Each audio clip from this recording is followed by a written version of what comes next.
going to push forward in some questions related to specifically some of the things you already talked about in your introductions. So thank you, Ross, for providing that kind of overview of what legislation is creating in terms of structure for employers. I'd like to start with Bob and just ask you, how do you think these changes will fundamentally impact employers in terms of how they manage these issues on the worksite, specifically related to harassment and violence? The fact that it codifies duties, roles, and responsibilities, including the role of supervisors, is an extremely positive step. It makes it harder for someone to shrug and say, well, I didn't know. The truth of this thing about changes is it is going to have to be driven from the top of organizations, and if employers are looking to make certain they are staying in compliance with the law, they are going to have to make known to their prime supervisors that this is the standard I expect, and if you don't live up to it, it is at your peril. It means those people will drive it down to their subordinates and their subordinates until it gets to the workplace. That has been the way that change in the industry has always happened. If you look at all the wonderful panacea programs that came out in the 80s and the 90s and the 2000s and the 2010s, the ones that all crumbled, which were most of them, crumbled because middle management didn't buy in. If you don't get middle management buy-in on this, employers are going to be badly impacted because they are going to regret it when they are in fact impled and dragged off kicking and screaming to a hearing. Thanks, Bob. I think it's fair to say that everyone here knows that harassment in the workplace is wrong and violence certainly, and that we shouldn't be encouraging or allowing it to happen. But with the formalization of this question is for Christie. How does the formalization of now having to have these procedures and policies in place, how does that benefit not only employers but employees as well? Well, thank you. And I just want to point to something that Bob touched on in his intro about the difference between, the policy that's in place and what the leadership thinks is happening and what may be actually happening in culture, just by sharing a study. So in 2018, human resources professionals were surveyed, and they said 17% have witnessed an employee being sexually harassed or assaulted at work. Over 1/3 of women and 12% of men said that they had been sexually harassed at work. Okay, so these are HR professionals. In a separated survey, 94% of company executives said sexual harassment is not a problem in their workplace. And 93% believe that they have a corporate culture that prevents it. So, obviously that there's a disconnect. And what the legislation does is because everyone has a role in prevention and awareness now, everyone shares a responsibility. And it's not just leadership. Everyone has an opportunity to lead from where they stand to create change. Formalizing it also sends a message to survivors in workplaces that we have a policy and procedure that says domestic violence is a workplace hazard, and that I'm going to be supported by my employer if I need to reach out and go to a court and get time off work, or make sure that I'm safe in the parking lot when I leave the office. That is huge. So many women share with us that they've been fired, that they've lost their jobs, that they've missed opportunities for advancement because of things that they've been dealing with. And I think that it also benefits employers because it shows that there are supports out there. Their government understands that this is impacting employers, and there are advocates in the community that can have employers' backs too by providing supports, connecting them to social services in the community. So, yeah. Excellent, thank you. Building on that, if you don't mind, Kimberley, talking about formalizing these programs, what part do industry associations like yourself have to play in that, and how can you support employers in doing that?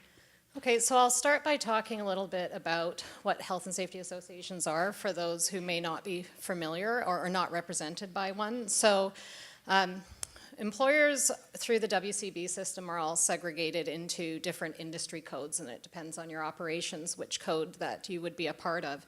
And some of these industry codes have elected to be represented by a health and safety association at some point in the history of our WCB system. And so what that means is that a portion of their WCB premiums goes to fund the existence of their health and safety association. So if you're not sure if you're represented by a health and safety association, you can reach out to your WCB account manager and ask, or you can attempt to navigate their website, which contains a lot of information, but it is on there as well. In oil and gas, there's Energy Safety Canada that represents the oil and gas industry. In construction, there's the Alberta Construction Safety Association. Manufacturing has the Manufacturers Health and Safety Association, and highway transport has us, the Alberta Motor Transport Association. So really, I strongly suggest that you find out if you're represented by a health and safety association and to access their resources, because a lot of these will be either at very low cost or free, made available to you. So it's really important to connect with your health and safety association. So when the changes to this legislation came out, what we heard from our member companies is that they were very concerned about how to implement some of these policies. When you're doing a hazard identification procedure, it might seem more straightforward to identify hazards like fall from height or confined spaces or things like that, but how to approach looking at psychological hazards was a lot more intimidating for employers, and how to incorporate that into their processes. So there's a number of ways that us at the AMTA, we've supported our membership through this process and how to implement these. So I'll just give some examples, and these will be pretty typical of the health and safety associations. We all work together on a lot of our programming, and so you'll find that similar. So when you take training at the AMTA on how to set up your health and safety management system, a portion of that will be on how to conduct hazard identifications, how to find these hazards in your workplace, and as well specifically on what the legislation says and what's required of you. And it goes into specifics about things like workplace harassment and violence. So that's the basics where you start out to get your training with your health and safety association. We all will hold conferences. We like to get out throughout the province and hold safety conferences in order to give people information on timely topics. So for example, in Edmonton on November 2nd, we have a safety conference here in Edmonton. And actually, Christine will be holding a 90-minute workshop there, and the employers who attend that workshop will be leaving with practical tools that they can use to implement these policies in their workplace if they haven't already. Hopefully they have, because it was June 1st and Ross is here listening. So, or just to improve their existing programs in some of the gaps that they may still have to fill, because that legislation came very quickly and it was a large change. So, it takes a lot to implement, and we will be refining our programs over time. So this workshop will be relevant for all industries, not just for the highway transportation industry. So, if you're interested in attending that workshop that Christine is putting on, you can find some information at amta.ca. We also have online courses which are really accessible, so they come very low cost. They can be taken at any time, anywhere, mobile devices, whatever the case may be. So you can take training on something basic like hazard identification. So now you have to look at it from a completely different perspective. We're not talking about ladders here, we're talking about psychological injuries. So retaking some training on hazard identification with that new viewpoint would be really useful. But also there's several courses specifically on harassment and violence in the workplace. If it's not something that you're familiar with or something that you feel you need to brush up on, those online training courses are very accessible. Your Health and Safety Association may be able to connect you with sample policies. If you're writing something from scratch, if you don't have something available, we gather resources from many different areas, including OHS. There's quite a lot of resources available, and it can be hard to sift through a Google search. But that's what your Health and Safety Association does. That's what excites us. So we have all of these resources together, and we're happy to share them to our members when they call. In some cases, your health and safety association might even be able to let you access a complete health and safety management system that you just need to implement in your organization that's already compliant with legislation. So you have something delivered that's already done. And so a lot of health and safety associations have a product like that you can access at a low cost. And finally, health and safety associations, because we're gatherers of information and providers of resources, I strongly recommend that if you're represented by one, or even if you're not, to sign up for mailing lists. No one likes email, but you're going to get a lot of timely topics and information. We issue a lot of bulletins on items like legislative changes.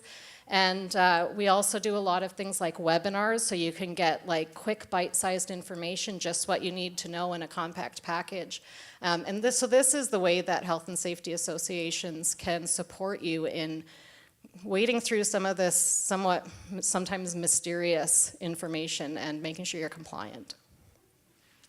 Thanks. And I think it's an important note in what Kimberley just said, that in part of that hazard assessment process, that yes, we have to consider psychological hazards as well, and it's important to get in that mindset when we're doing that process, which I think leads to my next question, which is for Ross. Have you seen complaints made under this section of legislation already coming into OH&S, where we have workers that have concerns that maybe they are being harassed, and what does that look like for you as the regulator? What have you seen so far? I have to admit, I was tipped off on this question before it was asked, so I did run some stats, and so kind of over the last 2.5 years, both from a harassment and violence perspective, we've seen a definite increase in terms of what's being reported to occupational health and safety, and I think part of that's from the legislation, but I would say it's much broader than that in terms of a lot of the types of activities that are happening within the broader social sphere. And so the Me Too movement, some high-profile cases happening in Alberta that workers or employees were concerned about how the employer was dealing with harassment and various other things. I don't specifically say it's imply that it's because of the Bill 30 or the new OHS. But just to give you a feeling, in 2016 we had about 102 complaints of harassment to the department. That increased threefold in 2017, and 2018, year to date, it's over 500. So kind of between 2016 to 2018, arguably there's a 500% increase in terms of what's being reported to the department. And so that's a good thing. Officers would go out and investigate each of those to find out if there is a contravention of legislation, and so that's not indicating that they were confirmed cases of harassment. On the violence side, again, I would use the same thing. It's not specifically only because of the change in legislation. It's about changing societal expectations in terms of what people deal with in the workplace. In 2016, there was 128 cases that were identified to occupational health and safety. And this year to date, is 209. So those type of issues, when they're happening in the workplace, people are recognizing that that's not status quo, and they're being reported to us, which is a good thing. Is it fair to say that's just the film on the suit? Oh, without a doubt. And so things don't get reported. That's a good question, Bob. In general, things won't get reported to occupational health and safety if they're dealt with satisfactory at the worksite level, which is where they should be, right? They should be dealt with very quickly, which is why we put in the requirements that we did into Part 27 of the OHS Code in terms of having a policy and procedures, training people on them, and then following those policy and procedures to ensure that it's dealt with at the lowest level possible, and people move on with their roles at the worksite. I guess building on that, Ross, I'd just like to ask you, if, let's say, there was a complaint made, in relation to harassment at a work site, what is an officer looking at when they respond to that complaint? Because I think, and I'm probably partially answering this for you up front, but I think people expect that the officer's going to come out and be like, Joe and Bob, you need to get along and you need to, stop doing this. But that's not the case at all, is it? They're looking more at the compliance from the employer perspective in terms of, do you have a policy? Is it implemented? Are you using it? Are people trained? Would that be fair to say? You did answer my question, but that's okay. I'll just expand on it. So occupational health and safety is about the prevention of incidents happening. So it's all prior to something happening. So it's about the hazard assessment, hazard control. It's not about mitigation or dealing with things after the fact. And so if a complaint about harassment comes in or violence comes in, an officer would go out and what they would be looking for is, do you have a policy and procedures in place? Have you trained your workers? If you have those procedures in place, did you follow them? Those are all contraventions to our legislation. In general, they're not a dispute resolution mechanism in terms of I didn't agree with what the investigation showed, and now I want you, officer, to champion my cause against the employer and stuff like that. There are other avenues that workers have to deal with those type of issues. For harassment, obviously there's the human rights legislation, the Human Rights Commission that complaints can be made to if they want that type of result. And of course, from a violence perspective, violence is a criminal act. It's not up to occupational health and safety to deal with those criminal acts. It's up to the police. And so I would just encourage that occupational health and safety is about preventing the incident from happening. You prevent it through appropriate assessment and control of hazards, and training people on those hazards, and then dealing with it as it happens. Violence, not an occupational health and safety realm. It's more on the police side, and it should be referred to as such. Thanks, Russ. So we're getting close to question time, but I want to ask one question that I think is very relevant to industry, and I'm going to ask Bob this question. And you kind of touched on this in your introduction, and I have had this conversation with several people since the legislation was implemented. When we think about the culture of the construction industry in particular, and you talked earlier about some of the culture we learn by abuse kind of thing. One of the things that you hear tons of stories about in industry is you got the new guy or gal that comes to site and they start work and they're sent on like wild goose chases. Sure, to go look for a Right. can of compressed That's air. right. Get me a bucket of Get steam. 40 feet Yeah. of shoreline. Yeah, get me the sky hook. Yeah, get me the pipe stretcher, whatever, right? So then we've got workers running off to look for these things, and it's kind of like a hazing thing. But some of this, I think, could absolutely be construed as harassment because it's demeaning and it's belittling, but that's just part of culture. That's the way we do things, right? And that's kind of the culture that we have. And I've worked in that industry for most of my career, so I can say that with a straight face. How do we talked earlier about the do versus the say. Where do we get culturally in terms of teaching people that that's not necessarily okay? Because you're creating this culture of people are then scared to speak up. They're scared to say anything. That's exactly right. If you look at why they sent someone for the pipe stretcher or the board stretcher or whatever, it had a couple of purposes. One, it was going to teach them something that didn't exist. One was going to be they saw how people reacted to it. And I think there was a sort of a culture that said, this is the way we get rid of the weak. We get to keep the people that are going to cut it because we are winnowing them out. You don't have to treat somebody badly in order to figure out if they are cut out to do this kind of work. The question should be, what sort of enthusiasm does someone bring to the job? If you think about learning by abuse, it means the people who shut up or talk back probably succeed, and everybody else who doesn't is going to get winnowed out.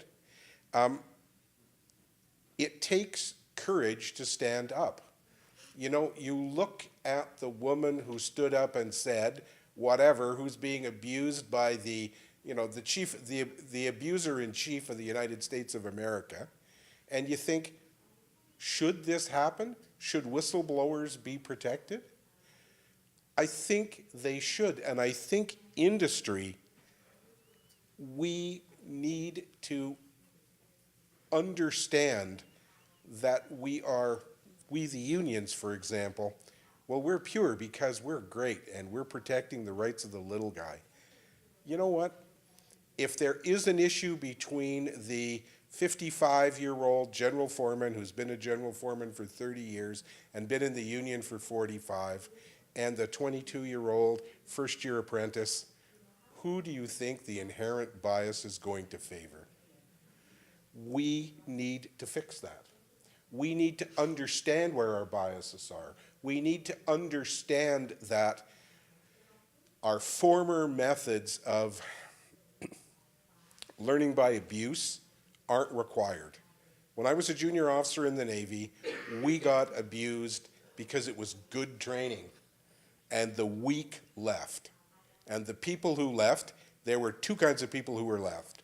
Those who were brilliant like me, and those who could cover up every mistake that they made and figured out a way to, I can fudge a fix and the captain will stop bugging me for the next 6 minutes. It was actually building in danger. We don't do that anymore. You know, the Navy doesn't do that anymore. The Canadian Forces doesn't do that anymore. The pendulum had to swing around a bit to get centered again. As an industry, we need to do that. We need to develop the leadership, training, advocacy, and we need to look at our inherent biases and fix them. And you know what? It doesn't matter if you're in the union or you're in the employer ranks or you're a supervisor or you're in government. We all have those issues and we need to rip the scales off and start anew. Excellent, thanks, Bob. Sorry, that was preaching, but No. Well, hallelujah, I think hallelujah. necessary, though, I think, in order to affect change, and I think we've established that we need to move this and get momentum. You know, I've heard that word a few times from our panelists. Before we open up to questions, I just want to ask one more question of our panel, and I want to direct this to Christie in terms of, what about social support services that employers can turn to for guidance, or if people have been affected by harassment and violence, what are some of the support systems that are in place for them to use? Sure. So we're a small team at ACWS. There's 2 of us full-time, and we have a cadre of kind of third-party consultants and trainers that we work with. So we're invested in exponential reach. So we've been doing a lot of work with certifying partners like AMTA, like ACSA, most recently Energy Safety Canada, to try and equip them, because they have the employer-specific content and culture and training infrastructures to be able to give their sector supports. So we're doing that. We also do a lot of direct support with employers of businesses of all sizes on something called the Domestic Violence in the Workplace Toolkit, which is a kind of a promising practice of steps that takes between 6 months and a year to kind of implement. It includes policy development, includes training, it includes responder training to be a really effective bridge to supports for employees. Shelters throughout Alberta, if you go to www.acws.ca and click on shelters, you'll see the full spectrum of shelters that are available all throughout the province. They're experts and they're located all over the place. So please feel free to call them and say, look, we've got somebody who's living with this and going through it. What should we do as an employer? Can I help safety plan with them? Can you come and help safety plan? How do we connect? Because you don't have to stay in a shelter to get help from one. I think that's kind of a key takeaway. Shelters have outreach services and supports, and they're experts, they're frontline experts. Thank you. Didn't know that. Very, very useful information. I'd like to open the floor up for questions, if there are some. I think we're a small enough room that you can just kind of stand up and shout out your answer, because I don't think we have a mic for questions, but yeah. Sometimes they need an advocate. And the advocate could be the union, but it could be other workers, people who have experience. You know, if people are standing up to be an ally, sometimes the informal leaders in the workplace are a tremendous source of strength for that, where if they would go to the boss and say, you know, you've sort of knocked the props right out from under Sally. She didn't understand what you were doing. Maybe we could get together and talk about this for a bit and get things sorted out. In a number of cases, the leader, the formal leader, is trying to get something done. and they think, I don't have time for this namby-pamby wussy stuff, not realizing that it isn't namby-pamby wussy stuff at all, but you're actually you're like the guy that's too busy to get organized, right? We can foster that, and I think we need to foster it.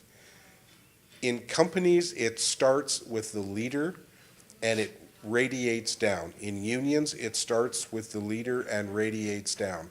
And with employees, it starts with those informal leaders that are there who are prepared to stand up and say something. Will it be perfect? No. Is being a whistleblower complicated? Yes. Are people going to get hurt? Yes. But hopefully the numbers will wean out until we finally get to the point that we've got a system that works. And you're right about hope. It's the only thing we got, right? Sorry. Yeah, and just to build on that, our approach is we approach domestic violence as it occurs on a spectrum. So it includes sexual violence, it includes harassment, it includes sexism, it includes a lack of female representation in politics. It's all a part of the same problem, and we kind of train to that. We have a choice in the polls about what we want reflected. We have a choice if we're going to volunteer on boards as women and who we're going to have on our boards. More young women in workplaces who see women in leadership roles in their government. That's going to have a huge impact too. I think too, Ross shared about the increases in complaints and inspections. That's a sign of hope. That's huge. 100 something to 500 something in a couple of years, and they're responding to this. This is our government. They're taking it seriously. So share those stories with your coworkers that this is having an impact, and it's not just going nowhere. It's not just a paper that's getting lost and collecting dust on somebody's desk. I'm extremely proud of my government right now for doing this, and so I hope that you are too, and talk about it at work. Thank you. Remember that in May. And that was an excellent question. Thank you. I think a sentiment that's reflected by many people in the room. Of different focus inspections related to vulnerable workers. And so these are folks that are working, they could be working in home care, they could be working in the fuel and convenience store side of things and stuff like that. And so, they may be recent immigrants to Canada, they may be, in precarious positions of employment and stuff like that. And so we have done focus inspections. I mean, not specifically towards the, violence and harassment complaints, but we have been focused on, have appropriate hazard assessments have been done? Have they, the hazards, are they controlled? Do they have specific, provision or requirements in the code? Are they following them in those work sites and stuff like that? So we do report on that, but I take your point in terms of, this very specific change about actually reporting on it in terms of what we observe. I would say, I would go back to, when we go and we look at an employer because there's been a complaint about harassment or violence, I mean, we would be looking at, does the employer have the appropriate controls in place, the policy and procedure I talked about, and then are they following it? And so maybe there could be, if a complaint comes into us, was the employer actually following what they laid out? And so perhaps we could report on that.